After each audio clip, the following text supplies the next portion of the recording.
शिव पुराण विद्येश्वर संहिता चौथा अध्याय। सनत कुमार व्यास संवाद। सूत जी कहते हैं, हे मुनियों, इस साधन का महात्म्य बताते समय मैं एक प्राचीन वृतांत का वर्णन करूंगा, जिसे आप ध्यान पूर्वक सुने। बहुत पहले की बात है। पराशर मुनि के पुत्र मेरे गुरु व्यास देव जी सरस्वती नदी के तट पर तपस्या कर रहे थे। एक दिन सूर्य के समान तेजस्वी विमान से यात्रा करते हुए भगवान सनत कुमार वहां जा पहुंचे। मेरे गुरु ध्यान में मग्न थे। जागने पर अपने सामने सनत कुमार जी को देखकर वे बड़ी तेजी से उठे और उनके चरणों का स्पर्श कर उन्हें अर्घ्य देकर योग्य आसन पर विराजमान किया। प्रसन्न होकर सनत कुमार जी गंभीर वाणी में बोले, मुनि, तुम सत्य का चिंतन करो। सत्य तत्व का चिंतन ही श्रेय प्राप्ति का मार्ग है। इसी से कल्याण का मार्ग प्रशस्त होता है। यही कल्याणकारी है। ये जब जीवन में आ जाता है तो सब सुंदर हो जाता है। सत्य का अर्थ है सदैव रहने वाला। इस काल का कोई प्रभाव नहीं पड़ता।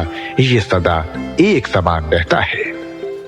सनत कुमार जी ने महर्षि व्यास को आगे समझाते हुए कहा, महर्षि, सत्य पदार्थ भगवान शिव ही है। भगवान शंकर का श्रवण, कीर्तन और मनन ही उन्हें प्राप्त करने के सर्वश्रेष्ठ साधन है। पूर्व काल में मैं दूसरे अनेकानेक साधनों के भ्रम में पड़ा घूमता हुआ तपस्या करने मंदरांचल पर जा पहुंचा। कुछ समय बाद महेश्वर शिव की आज्ञा से सबके साक्षी तथा शिव गणों के स्वामी नंदिकेश्वर वहां आए और स्नेह पूर्वक मुक्ति का साधन बताते हुए बोले, भगवान शंकर का श्रवण, कीर्तन और मनन ही मुक्ति का स्रोत है। ये बात मुझे स्वयं देवादिदेव भगवान शिव ने बताई है। अतः तुम इन्हीं साधनों का अनुष्ठान करो। व्यास जी से ऐसा कहकर अनुगामियों सहित सनत कुमार ब्रह्मधाम को चले गए।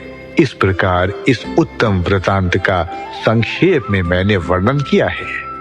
ऋषि बोले, सूत जी, आपने श्रवण, कीर्तन और मनन को मुक्ति का उपाय बताया है, किंतु जो मनुष्य इन तीनों साधनों में असमर्थ हो, वह मनुष्य कैसे मुक्त हो सकता है? किस कर्म के द्वारा बिना यत्न के ही मोक्ष मिल सकता है?